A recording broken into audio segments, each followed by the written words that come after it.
Shule ya Viziwi Dodoma ilianza mwaka 2005 ikiwa na wanafunzi 5, wasichana 3 na wavulana 2, na mpaka sasa ina wanafunzi 156 ambao ni viziwi na wanafunzi 20 wasiokuwa viziwi, jumla kuwa na wanafunzi 176. Na mwanzilishi wa shule hii ni shirika la Yotas ambalo lina uasili wa Uholanzi na sasa linafanya kazi hapa nchini Tanzania. Limejenga majengo haya, lakini pia tunashirikiana na serikali kwa ubia. Malengo lakini dhamira pia ya kuanzishwa kwa shule ya Viziwi Dodoma, mwanzo wake ilikuwaje?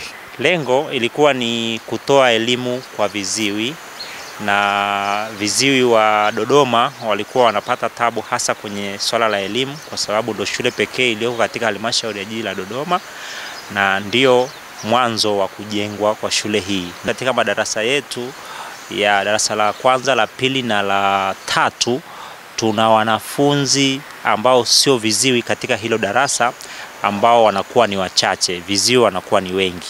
Natamani kusikia kuhusu performance, namna wanavyoperform watoto wetu katika mitihani mbalimbali. Wewe kama mwalimu mkuu unazungumziaje?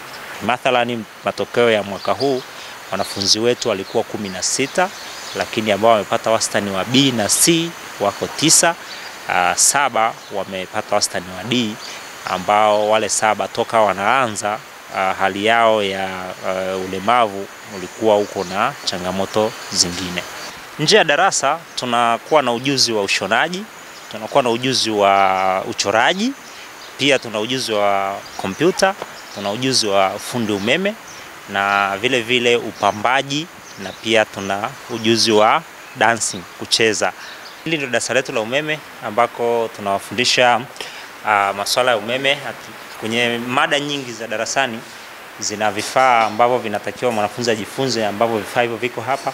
Licha hapo pia tuna darasa la kompyuta. Kama tunavyojua sayansi na teknolojia inahitaji hata kama ni kiziwi uwe basi unajua teknolojia, na hili ndio darasa letu la kompyuta. Sehemu hii hapa wanatengeneza vipochi mbalimbali, kama hiki ni kipochi ambako ametengeneza katika size mbalimbali, na hapa wanafundishwa na mwalimu wao namna ya kukata na kushona. Pia wanatengeneza vidani hivi ambavyo huwa watu wanavaa.